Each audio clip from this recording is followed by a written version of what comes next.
All right, and now we move on to the conference proper. This will kick off the series of speakers that we have lined up for the morning session. Our opening session is a keynote presentation on digital consumers. And we'd like to call up on stage our first speaker for today, Mr. Tyson Wheatley. All right. Before that, let me give a brief introduction to Tyson. He's an award-winning international journalist and editor who's had more than 10 years' experience with CNN. In his current role as senior editor for digital for CNN International, he's based in Hong Kong. Tyson directs CNN.com's editorial team and also the digital priorities for the Asia-Pacific region. And before that, Tyson led the editorial team behind CNN iReport. Everybody knows what that is. Well, that's a gold standard now among the participatory journalism websites. And Tyson also helped to launch CNN's Citizen Journalism Initiative in 2006. Now, his work has contributed to multiple honors and also awards for CNN Digital, including the George Foster Peabody, the Edward R. Murrow, and the Webby Awards. He's also a very passionate advocate for online media, collaborative storytelling, and news gathering through social media. Yes, believe it or not, we now gather our news from people who tweet and who do Facebook. But we need to confirm and verify first. All right, so we call on Tyson Wheatley to join us up here on stage. Tyson.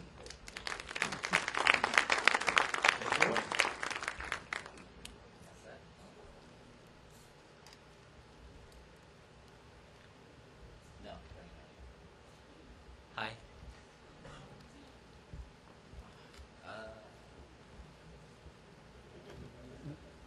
Let's.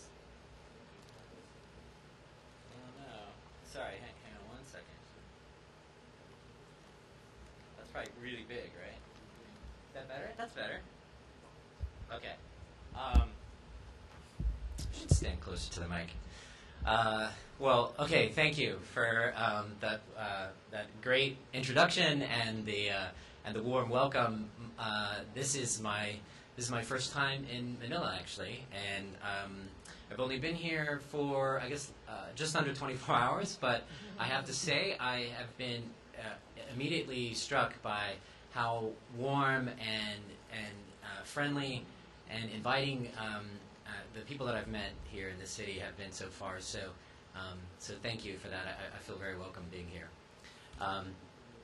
Also, thank you to the IMAP organizers for allowing me to go first. I'm deeply honored to be here, of course, but I'm particularly excited to go first because it means I get a room full of wide-eyed and awake participants. Right? Everyone awake out there?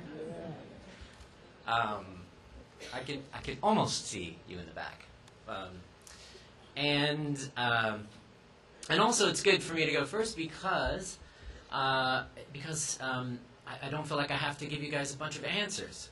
So I'll tell you a little dirty secret. I don't have all the answers. So what I do have, what I can share with you today, and what I will share with you today, are examples, conversations really that are happening right now at CNN that hopefully some of these will be themes that maybe you can apply to your own careers, your own businesses, your own challenges, and maybe at the end of these next few days you'll have some answers to some of these themes that are being discussed. So let's begin. So when you think about CNN, you, meaning you guys, when you think about CNN, what do you think about, right? Hopefully, some of the things that you think about are CNN's global online news coverage, right?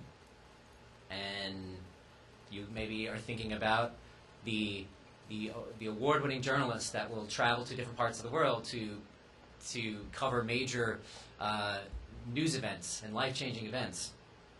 And hopefully you'll think about CNN as something that you can consume on any platform, anywhere you are, right? On your mobile devices and wherever you need it, you can get CNN. And also, hopefully, when you think of CNN, you think about breaking news. But the landscape of news, as you know, is changing. And so for a company like CNN, a traditional company like CNN, right?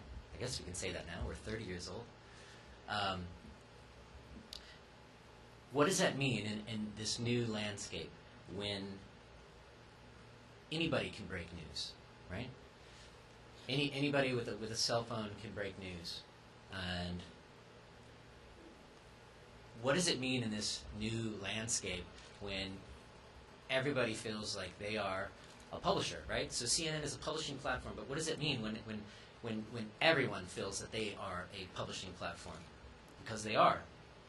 And they're doing it on sites like Tumblr, right? And Pinterest and Vimeo. Creative outlets for people. We've never had more options now to create and publish and share. And so we find that we're all doing this together. And as a result, companies like CNN and any news organization really now, we have to know about the new tools. So we're adapting in our newsrooms, right? So there are new tools now that we have at our disposal. Ways to capture trends as they're happening, what people are talking about. That can help guide us, right? And real time now becomes more important than ever. What are people? So we have tools now to help tell us what people are clicking on, what are the stories that people are engaging on, because that's not only just important to make decisions on, say, our homepage, but it also gives us clues as to what are the stories that are resonating with our audience and what we can do to continue that conversation. All right. Let's move on to this very complex diagram. I asked for a bigger screen, actually, believe it or not. So what we're looking at here is a brief history of the way that people consume news, right? So just 20 years ago, right, or less, right, the age of the browser, for the most part, right, and this is speaking in very general terms here. I don't have any stats. The way that most people would get their news is to go to CNN.com, type in your website of choice, go to it, you see your menu, you see all the stories that you want, you click on it that way, and that's how you get informed, right? And then we just fast forward to 2005. This is really where the age of search really starts to take hold, right? And so the most common way of people to get information, right, is to go to Google, right, and go and type in something, and that's how you're going to find your news, right, primarily, right? So that as news organizations, what becomes very important then, of course, right, SEO now starts becoming, the key terms. How are we going to make sure that we're ranking high so that people are finding us, right? And today, though,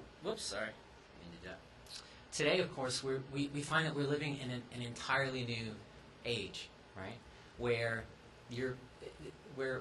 now more and more people aren't just going and finding their news in these other ways, but they're logging on to, first thing in the morning they're going to Twitter or they're going to their Facebook pages, and they're seeing what their friends and their peers are reading and sharing, and that is how they are getting to the news sites, right? So this is increasingly what's happening, and it's really fascinating. But as you know, as digital marketers, I assume most of you are. This is hopefully some of the conversations that you're having, right? Currently. So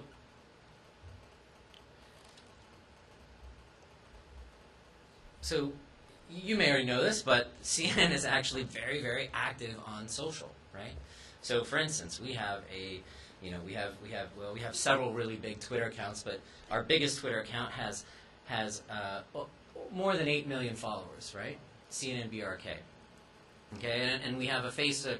We have we're closing in on 4 million Facebook fans on our CNN Facebook, right? So these are massive, massive social media accounts.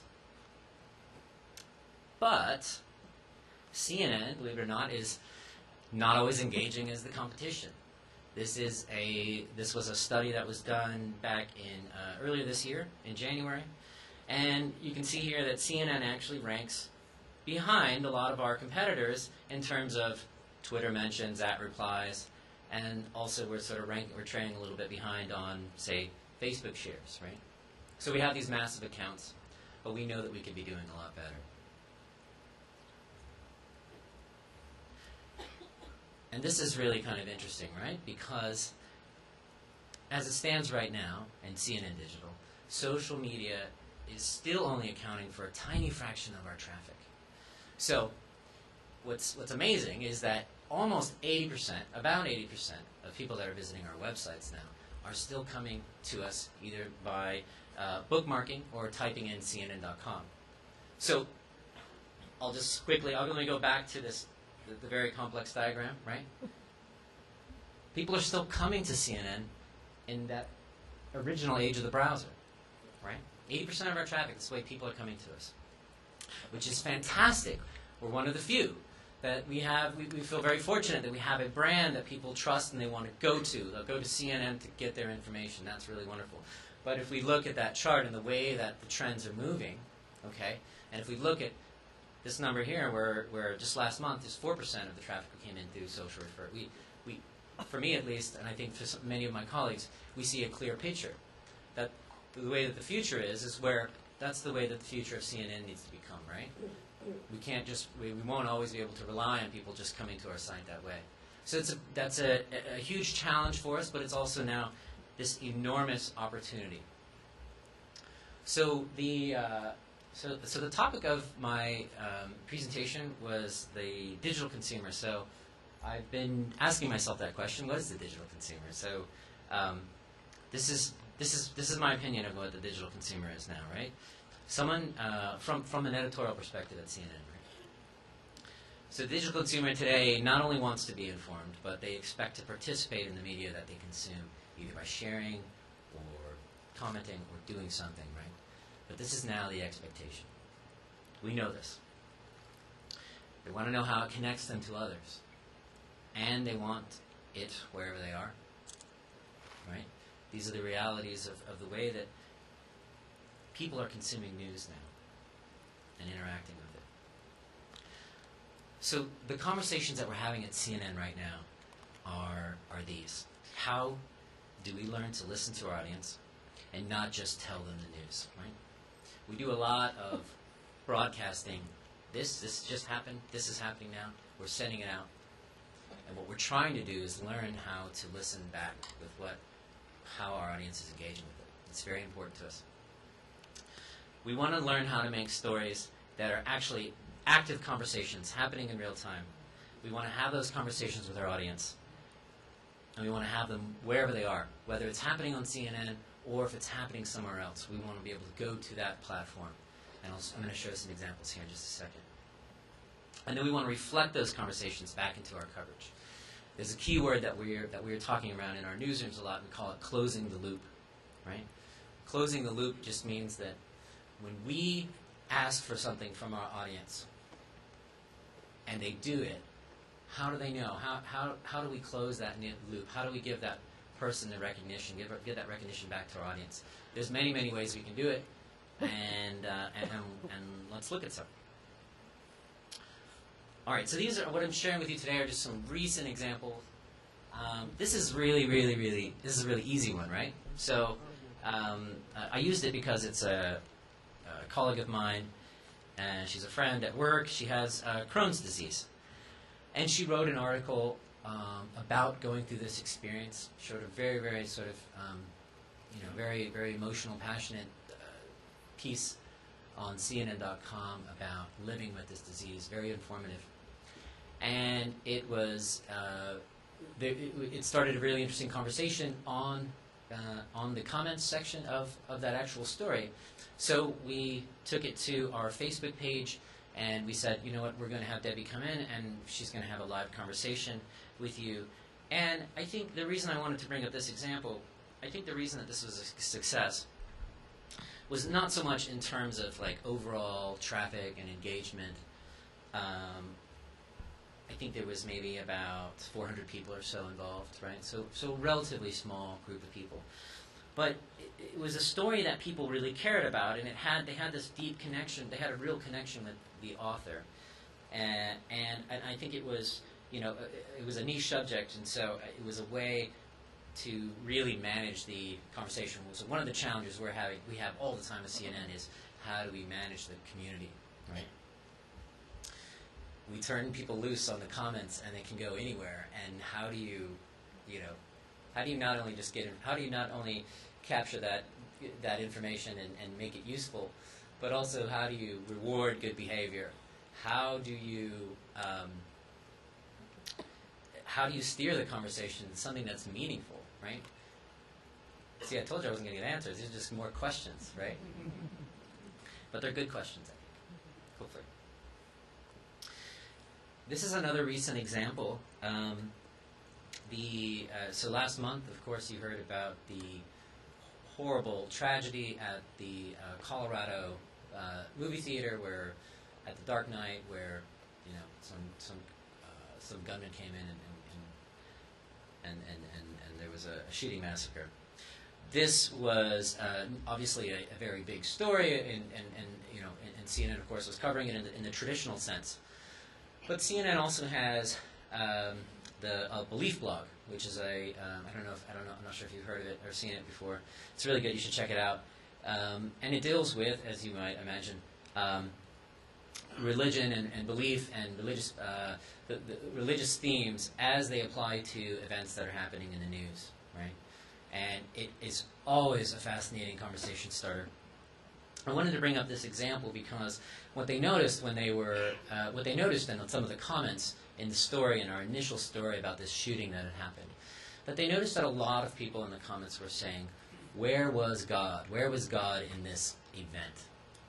And enough people were saying that, and there was this conversation happening that the Belief blog editors went to their Twitter account, and they asked, "Where was God in Aurora?" Which is, I think, maybe a very kind of a provocative question to put out, and certainly, maybe it's not something that traditionally you might expect for CNN to do, right? To sort of insert itself into that kind of conversation.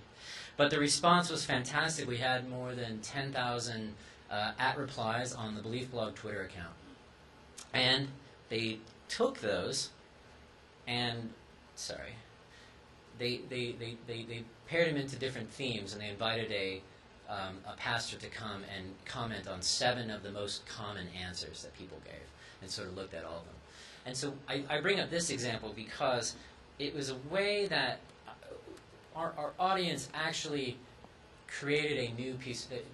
Because of the conversation that was happening, they gave us clues as to a whole new conversation that we could be having about a very important story.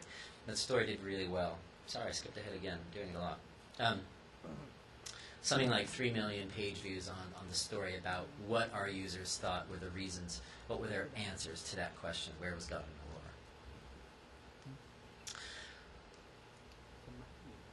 This is just fun. How many of you were watching the Olympics? 2 people? 2 people watched the Olympics? A few more people. Everyone watched it, right? Right, how fantastic are the Olympics? It's a shame that it's only every 4 years. So one of the controversies in the U.S., where maybe not all the events were happening live, and there was this whole tape delay thing. I don't know if some of you noticed that on Twitter there was this hashtag going around, NBC fail, for a while. If you're familiar with that. If you're not, you should be, because it's I'm sure it'd be right up your alley. But NBC, of course, and other news organizations were catching a lot of flack for releasing, the results, and spoiling the Olympics, which in my mind is just kind of weird. You can't. It's not the latest Batman trailer, right? It's not a spoiler. It's a result. This just really happened. So But at CNN, we noticed that a lot of people on our Twitter account, at least, were getting very angry because we were releasing results. So we did a Twitter poll, right? So to the CNN account has, I think, close to 5 million, 6 million followers. We asked, all right, the big swim race is getting ready to happen. Do you want us to tell you the results? And within 15 minutes, they were. Within 15 minutes, we had close to 1,500 replies, and it was an overwhelming no. Don't tell us. So, as a result, what just happened? Sorry. Oh, the cable, maybe. Has that been like that the whole time? And you're just now telling me? What do you think? Unplug it, plug it back in.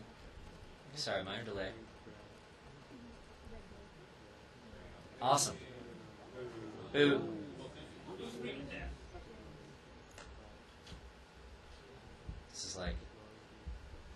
This is the nightmare I had last night. It's coming true.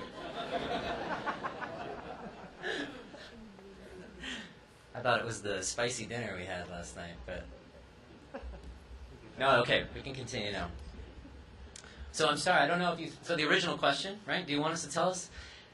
No, everyone said. So not everyone. There was a few yeses, but overwhelmingly, most people said no. And so what did we do? We took that to heart and we said, okay, fine. We are going to give you that information, but we're going to screen it. So if you want to know where it is, here it is. So that's the second tweet was the result. And what's interesting is that then, for the rest of the Olympics, we still had a week to go. This was the way that we decided to release that information on social media, moving forward. Others did, I don't know. You guys were probably watching it live, and so you didn't care at all. Right? You already knew. Some other things we did with the around the Olympics was a live blog. Live blogging is not new. It's happening a lot. It's been happening very prominently for the last few years.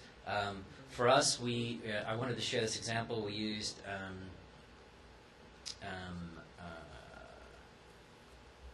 totally blanked on what we were using. Sorry. It'll come back to me though, I promise. But live blogging, what we did for the Olympics that we hadn't done earlier was we were not just incorporating our own reporters live blogging content like boots on the ground, but we were pulling in tweets, we were pulling in Instagrams. More on Instagram to come. We're going to talk about Instagram. And then also, our own reporting, our Getty images and everything else. And this was, I bring this up because now information, especially around events, it's important for news organizations to really be able to engage that conversation that's happening. We're also, I'm sure you guys are noticing this trend now, especially around watching television, where people want to just talk about it while they're watching it, right? And so it's really kind of a fascinating way that we see digital consumers interacting with the product. And so this was something close to heart because this is something that my team was working on. China, right? China, 500 million internet users. It's the single largest concentration of internet users in the world, right? And guess what? They're not on Twitter. And they're not on Facebook. Those sites are blocked. So, of course, there are people in China that are on those products, but they have to know a way to get around it, right? So they are. China was, second in the medal. There was so much drama involving China around the Olympics. We needed to include that. Needed to include that conversation that was happening within China in our own coverage. And so we hired someone in Beijing who could read Chinese and speak Mandarin and English very well, and we had this person assigned to watching social media in China all day on Weibo, for instance, and we were able to include that conversation in our coverage. So I just wanted to share just two quick examples: Pinterest and of course Instagram. And we are trying to use new tools. Has anyone here ever used Storify? Great, right? So Storify, fantastic tool for aggregating social media you can take a tweet here, you can take an Instagram, you can take a photo off of Flickr, and you can curate it into telling a story in this really cool format. So we're trying to embrace these new tools, these new technologies, even outside of our own platforms, because we want to inspire ourselves and be a part of the conversation where it's happening. How am I doing on time? Do I have time for do I have time to do a little brief Instagram? Like, I just feel like I didn't do like a whole thing on Instagram, but I wanted to maybe just take a brief moment to do Instagram. How many of you are using Instagram? Show of hands. Wow, that's a lot. Okay, that's awesome. We should do like a massive group shot Instagram photo. I didn't put this on my bio, but I'm kind of obsessed with Instagram right now. And I think what's interesting about Instagram, the thing I wanted to just share here, and it's maybe already obvious to you, maybe you already knew this, but Instagram's phenomenal growth is fascinating to me because it is a mobile platform, right? Right. So in the journalism industry, we talk a lot about what's the future of news, and any meeting that question comes up, 4 out of 5 people are going to say mobile. Mobile's the future, right? But I think very few of us can express what exactly that means, right? Because we still see that in some ways, mobile is trailing in terms of ad revenue and in terms of sort of the massive audience. But we all see the trends. We know where it's going. We all agree. But with Instagram, what's really interesting is that unlike other social networks, right, like Facebook or Twitter, which started as a web-based product, right? This was purely on, I guess in the first case on an iPhone, right? Purely an app experience, and the community grew from that. So that's one thing that I think is very fascinating about Instagram, right? 'Cause, the other thing is that they really captured, I think, they really sort of struck at the right time, where technology, in this case an iPhone, which has a great camera, and then of course the new Android devices now, their cameras are becoming more and more phenomenal, right? What they really did was capture this technology at the same moment where they realized, or at the same time where it's the kind of place where it intersected, where this is the new way of sharing photos, right? So a photo tells a story. It doesn't matter what language you're in, what country you're in, or what language you speak. You can share a photo, and it can convey an emotion, it can convey a message, and you can connect with people around the world, right? So that's kind of fascinating. But what we're seeing is that this is the future of the way that people are going to take images and share them. So how many of you like Flickr? Flickr is a fantastic, photo web sharing site, and it has been for many years. But, if we're being honest, I think, a few years ago, Flickr was probably the place to go for people, certainly respected professionals and photographers and casual photographers, amateur photographers. This is the place to go for online sharing, right? And I think if you look at their mobile app, Flickr's mobile app, and you compare it to Instagram, it's not even close. It's no competition. I think in a way Instagram kind of just came out, and now you see now that people aren't even. In general here, right? But Flickr is a shell of what it used to be, and there's far few people using it, and Instagram now is the thing, and it's really, I think it illustrates this phenomenon that can happen, and it can completely, destroy another model, and it can happen in 18 months. So in 18 months, they went from 0 users to 80 million users. All right, I'll get off my Instagram. Let's talk about something that's very near and dear to my heart. Just CNN report. So 6 years ago, I was very fortunate enough to get in on the ground level of a new project at CNN called CNN Report, and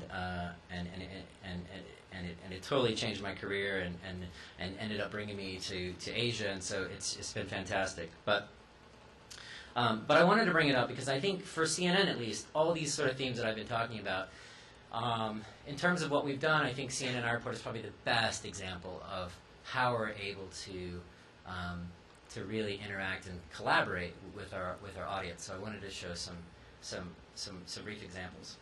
For those of you who don't know, right, CNN iReport works like this.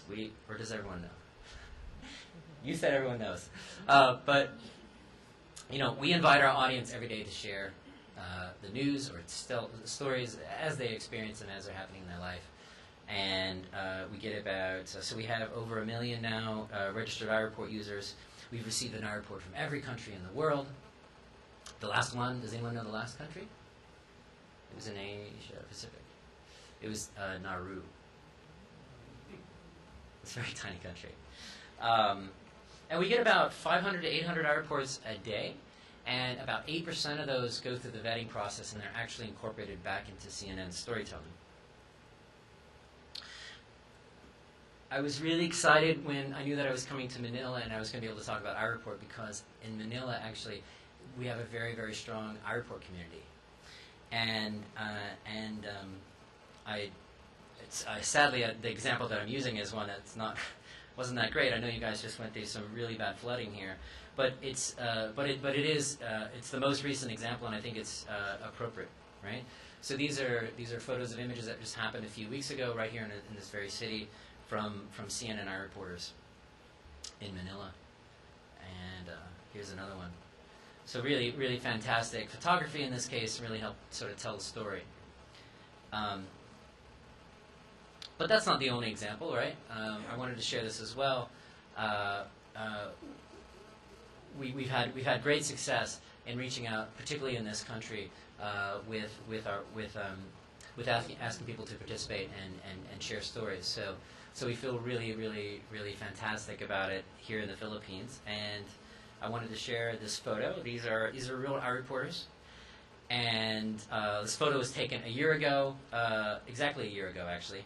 And I'm really excited because later this afternoon I'm going to meet some of the people in this photo for the first time, and I'm going to meet some local iReport group.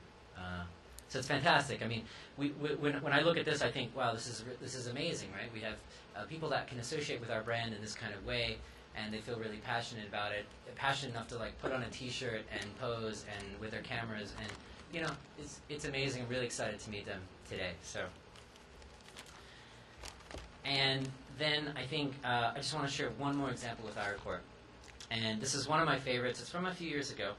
But I think it's really, really a fantastic example of how you can collaborate with the audience. So I'll try to set it up and explain it. So Hurricane Katrina, obviously, huge, massive story for CNN.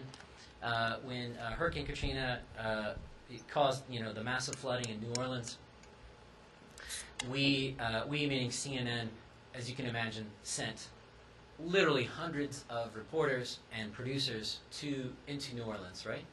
And they were taking photos of the devastation and the damage, right? And then we used a lot of those photos in our original coverage, but then they went and sat in a library for 5 years. And then as we were approaching our 5th year anniversary of Hurricane Katrina, at CNN and every at least U.S.-based news organization, were thinking to themselves, how are we going to tell this story, right? And I think almost every news organization had the idea, we're going to do a before and after, right? We'll show the satellite images, and then we'll show it the way it is now. And what we did was we came up with this idea, and it was inspired by other things on the web, as where most of the great ideas are already done on the web. So please, if your boss is ever telling you why are you surfing the internet, you just show them awesome stuff like this and say, this is why, because I'm stealing awesome ideas. Okay, that's my excuse at least. But actually, there was a Flickr group where people take photos and they match it up to certain locations, right?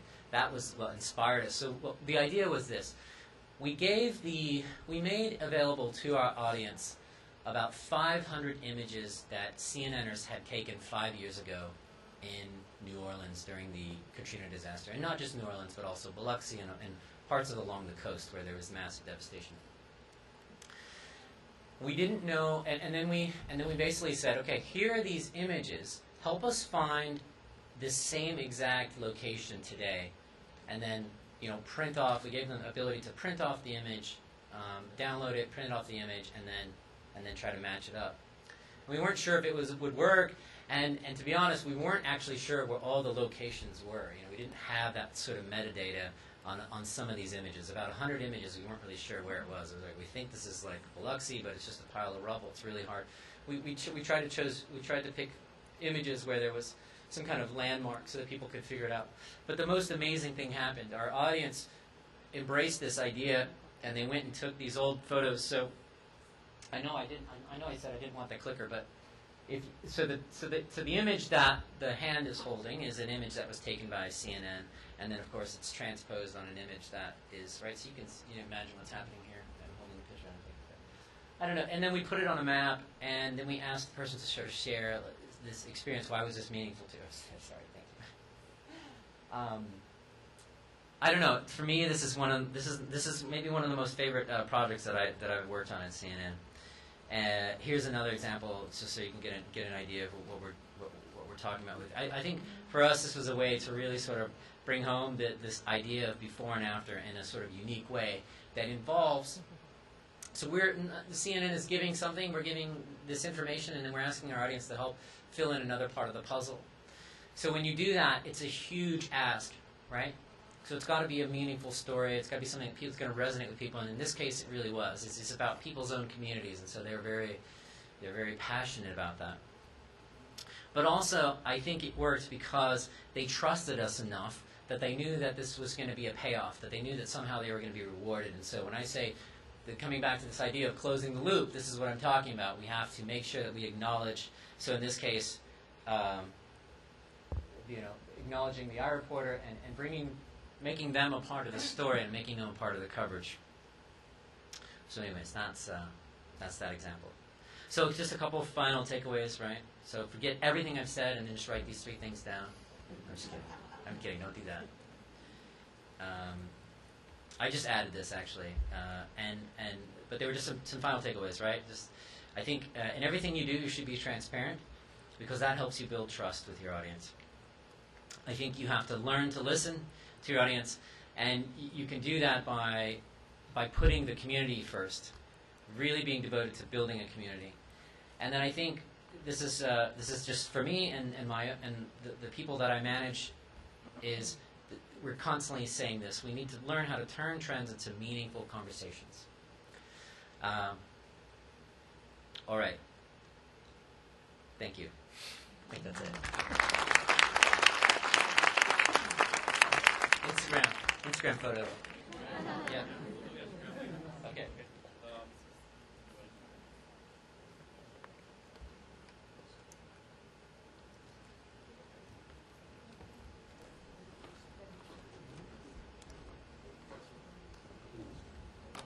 So, all right. Now you're not excused yet, Tyson.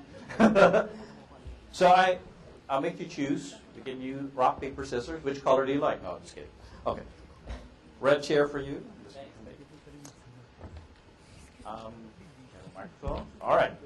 So we're going to open the floor to about 15 minutes of questions. As I said earlier, there are microphones on the 2 aisles. If you have a question, just come up to the mic, identify yourself and whichever organization you're with. All right? But I'd like to take the first crack at Tyson. Thank you very much for that presentation. Pretty interesting, especially for me, looking at all the digital trends and how we actually crowdsource and get a lot of information from our audience. The digital consumers are actually digital producers as well. I mean, they don't just consume, but they interact with us. So we're supposed to be the producers, but we get a lot of feedback from our audience, the digital consumers.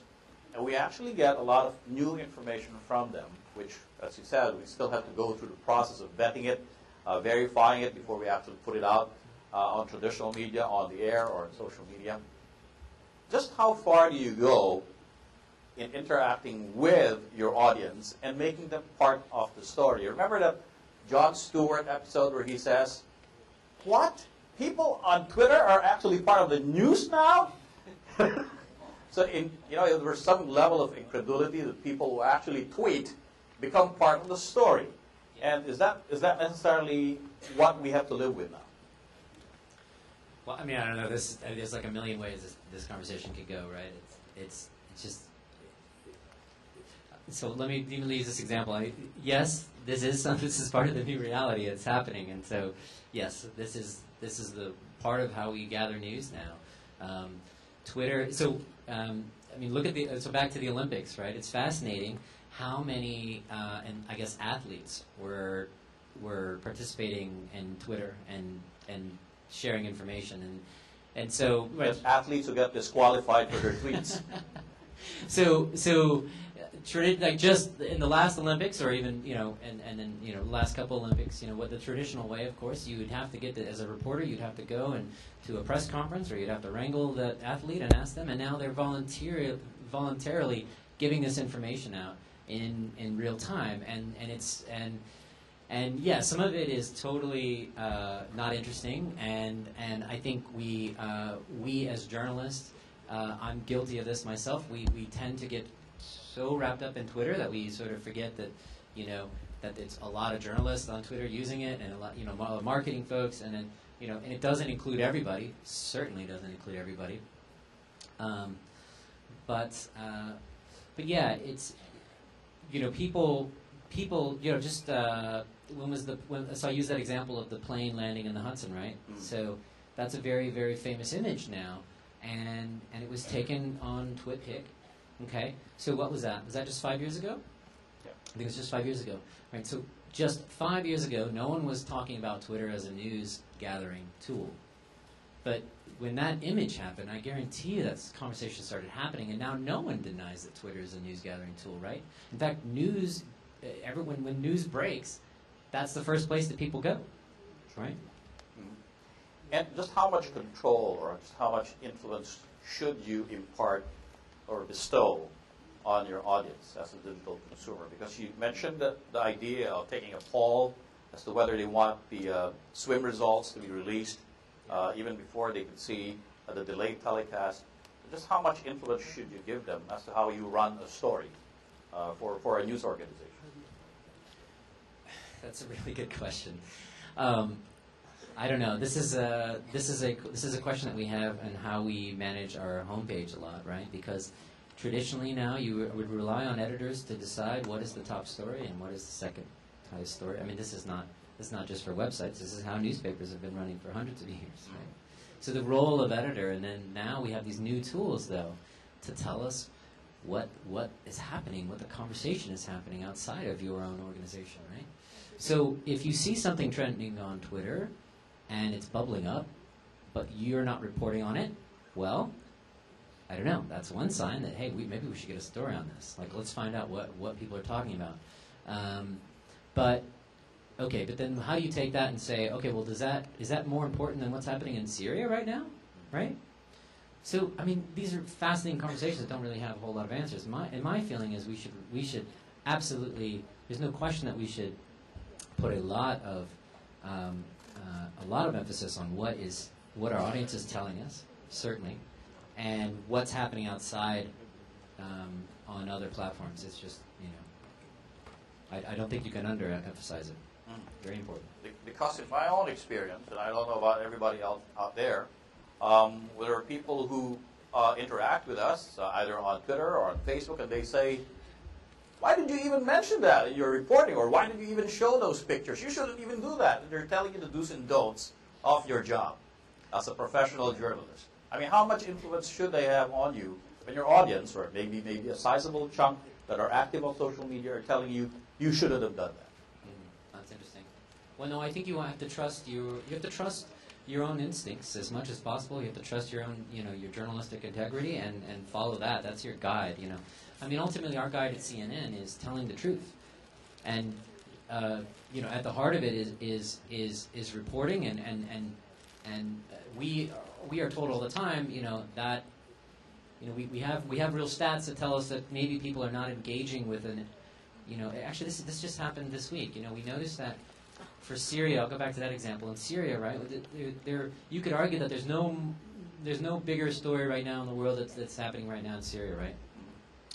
But we notice that our users are not engaging with that story as much as they have, and how does that happen, right? It's like there's like consumer fatigue, right? When you've been telling the story over and over, and now we notice that people, and that presents a real challenge. So do we say, okay, our audience isn't clicking on the story anymore, so we're not going to tell it? No, of course not. So we decide that this is an important story. We're invested. We're going to do it, but we can try new angles. We can try other ways to get into that story, to breathe new life into it. We're not faking it. We're trying to get our audience back into it. It's our responsibility. If we feel so passionate, this is a good story. It's our responsibility to help the audience know why. So we have to do better. We have to make. But you haven't encountered a situation where you run a story, people feel strongly against that story, and they use a little bit of emotional blackmail. They say, if you run that story again, I'll switch to another network, which we get a lot of. Yeah, no, that happens all the time. Yeah, that happens all the time, right? People, yeah, no, look, I mean, we put a story about anything in the sort of pop entertainment world, and people are like, what? This is not a story. Sure. CNN, this is not important. Lady Gaga story. Exactly. Yeah. But, it's, in that case, it's the opposite. We say, well, actually, it's the number one story. Like, more people are reading this story than anything else. So, yeah, I mean, the world of news is fascinating, and it goes beyond just these major stories, but it tells us a little bit about how people react to our brand when they say you should be more focused on Syria and less focused on Lady Gaga. Oh, okay. Anybody else has a question for Tyson? Anybody? All right, understand. Oh, I think God is calling him. God, do you want us to stop now? Well, there's an old adage. Everybody who's in sales, Wait, so we have a question? Oh, One question. question. Okay. Does this work? Yeah, your name? Eric Nolasco with Jimenez Basic. And a lot of us here are marketers, so I thought I'd ask a question. You talked about closing the loop a lot. You showed us, pictures from New Orleans and things you've done with the Olympic pole and things like that. Can you give us other ideas of how you close the loop with CNN? Like in social media or on your actual website, I guess. Yeah, no, I mean, I could give you hundreds of examples. I'm just trying to figure out what's a really, really good one to give. I mean, these are the there's more and more. These are the conversations that we're having every day in the newsroom. So, I don't know.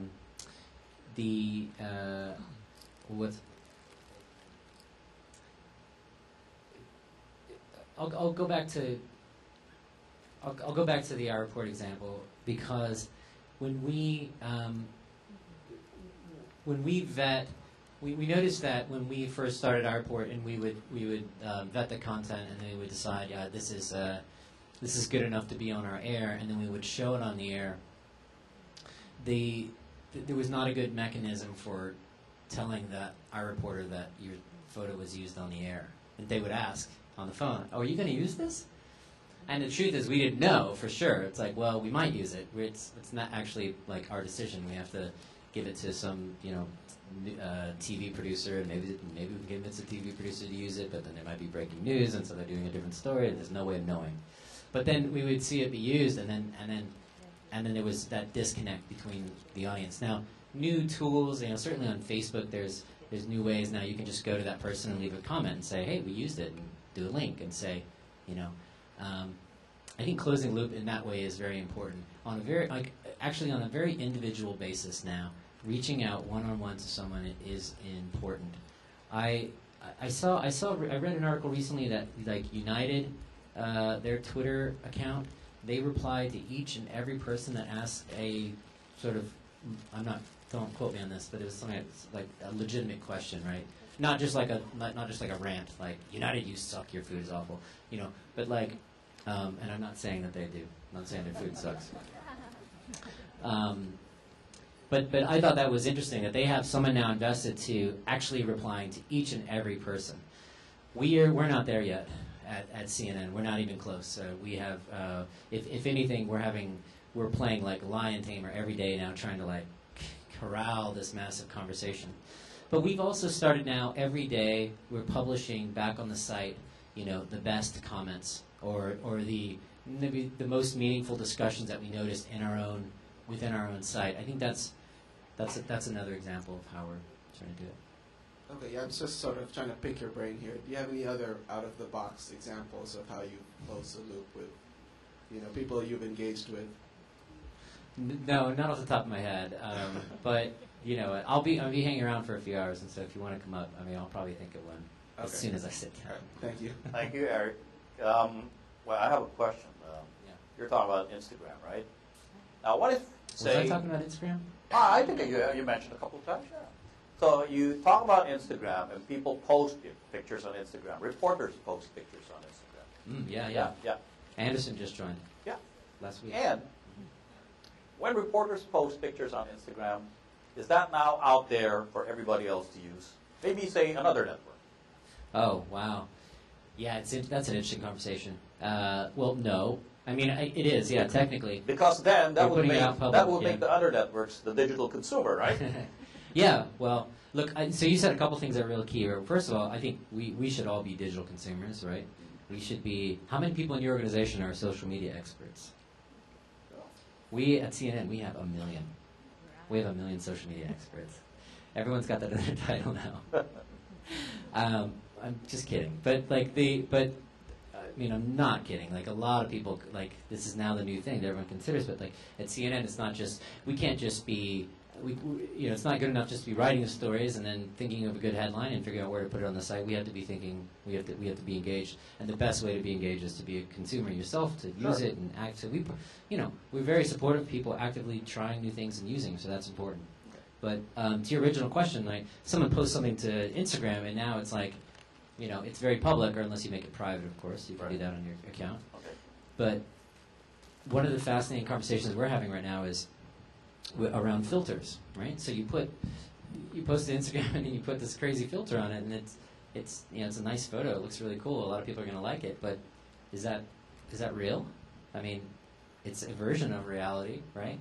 And so this starts this fascinating argument for an organization like CNN, who's been using our report now for 6 years, where people are sending in photos. We know that twit pic of the plane landing in the Hudson. I guarantee you there's going to be a massive event soon, someday, and the first image is going to be on Instagram. Now, what happens if that photo is heavily filtered, right? Then there's going to be interesting conversations around newsrooms. Well, okay, we want to show this photo on the air, right?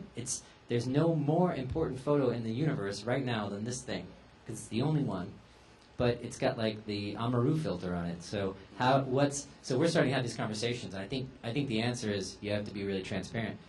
This was taken from Instagram. This is what we know.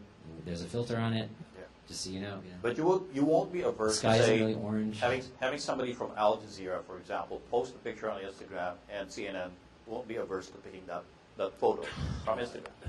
No, I don't know. We're not in the habit of just taking stuff off the internet and putting it on on our air. You know.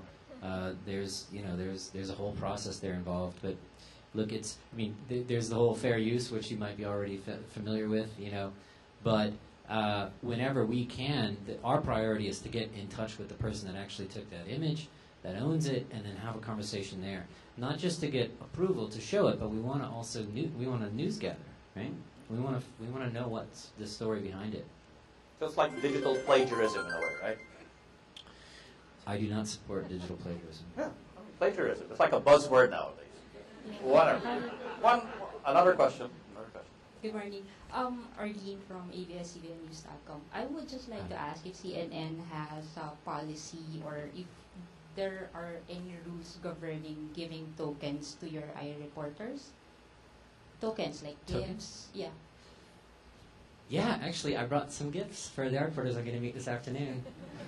But no, whenever somebody some nice lanyards, some pens, notebooks, thumb drives. I brought T-shirts. Is this an SOP? If somebody would submit no, we don't. So sorry. No. Let me answer this seriously. We don't pay our reporters. We don't give them any monetary reward.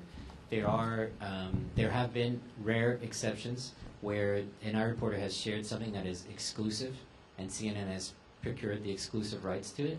And in those cases, if CNN makes any profit off of them, it's a sharing, a monetary sharing with the person. We give 50% of any profits that we make off of anything that's a third party wants to come and buy, for instance, right?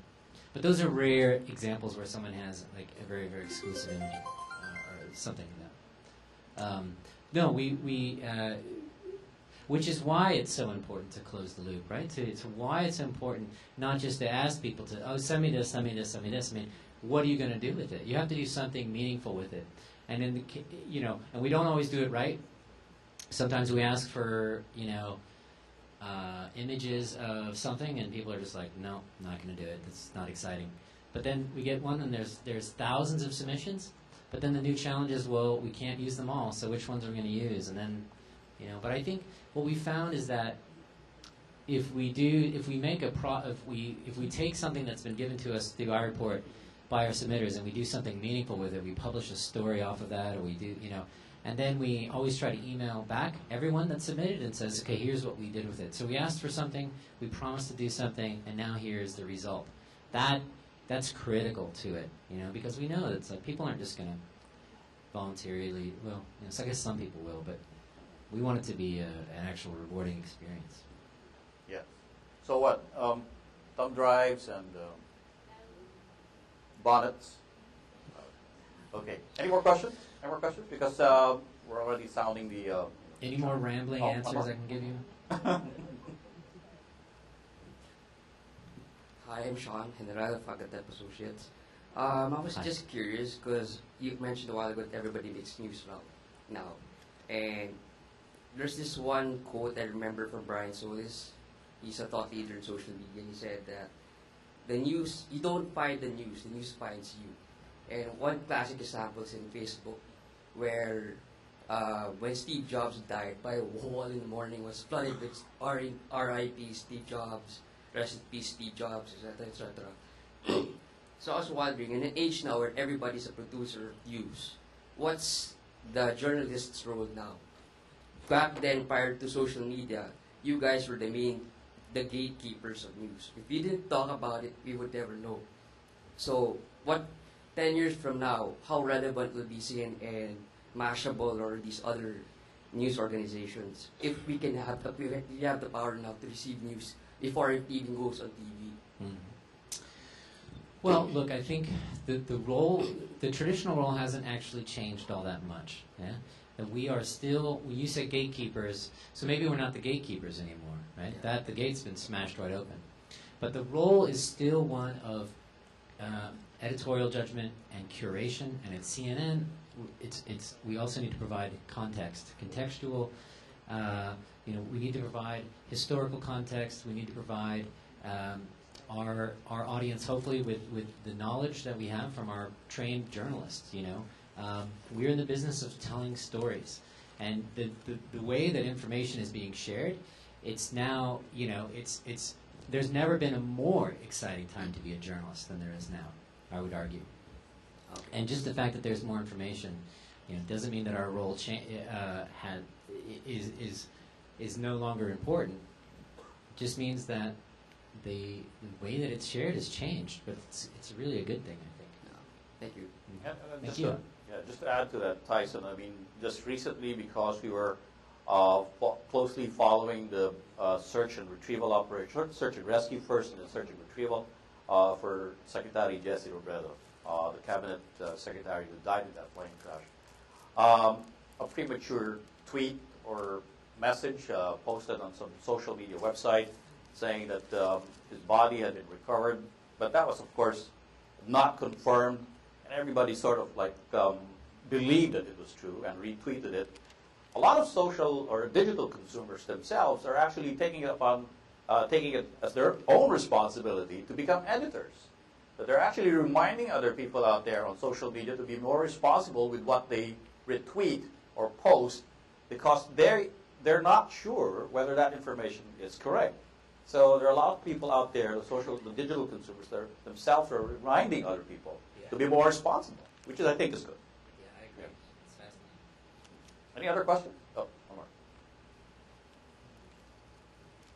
Hi, good morning. Yeah, Hi. coming from a traditional journalist setup, and coming from like a traditional company, how hard or easy was it for you to actually get CNN's buy-in on iReport, on like getting it up, and how long did it actually take for you to roll it out? Well, look, I mean, it was, well, I wouldn't say it was easy, right? And now I'm kind of regretting referring to my company as a traditional company. We are a progressive and innovative company. Yeah. No, there were of course doubters. There were people in the newsroom who were, what are you talking about, citizen journalism? No, we're the journalists, right? We can't invite our audience. That's really scary. And then also for all these reasons that you just laid out that we've been talking about, like the need to verify and how can you trust? It's not a trusted journalist, you know. But we overcame those things, and I have to say we had incredible support from the very, very top of CNN. And we started very small. We only had a 3-person team. It's now like a team that's closer to 15, and and now now there's complete buy-in. There were big events along the way in our first year that helped break down wherever they existed in the newsroom. I think, but always from the top, we had extreme support. I think the vision of the leadership at CNN back then, they knew that we had to create a simple way, an easy way for our audience to participate in the news. There was no question that this, we had to create that because this is the way that information is being consumed. So I think we were pioneers in that sense. But now, of course, it's been, that this now it's not controversial anymore. Everyone, every news organization has a way for people to share information, and then of course, more and more are going to other platforms and looking at, and then and trying to curate it that way. So, did I answer your question? How long did it take to How long did it take? I think, I think it really, we had to get through our first year. On the anniversary of our first year, there was I was literally working late that night with my colleague, and we were doing a timeline of all the events that had happened in our first year. When there was breaking news, there was a bridge, there was an overpass over an interstate bridge in Minneapolis, Minnesota, that collapsed, and there were incredible images that are coming from people that lived there, and it, for us, it was, it ended up being a big story. It's funny now because it was like we got 45 iReports of that back then, which now is, it's like, oh, that's a very small thing, but that was like a record for any one single topic back then. But but technology has changed a lot in 6 years. I guess it was 5 years though. And behaviors in the way that people like snap everything, Last night at dinner, I took like 4 pictures of our dinner. Has anyone ever done that? You take pictures of your food? I do. Who doesn't? I do it. Yeah. I didn't do that 5 years ago. Yeah, nobody did. All right. Well, you've been hearing the chimes of God playing over and over for the past 30 seconds, which means we've run out of time for questions. But there's a breakout group later, so they can come up to you and talk about stuff. Yeah, sure. I'm happy to talk about anything. Yeah. Yeah. Tyson, I'll thanks just very talk much. all day. Thank you, everyone. Tyson, we'll see you around. All right.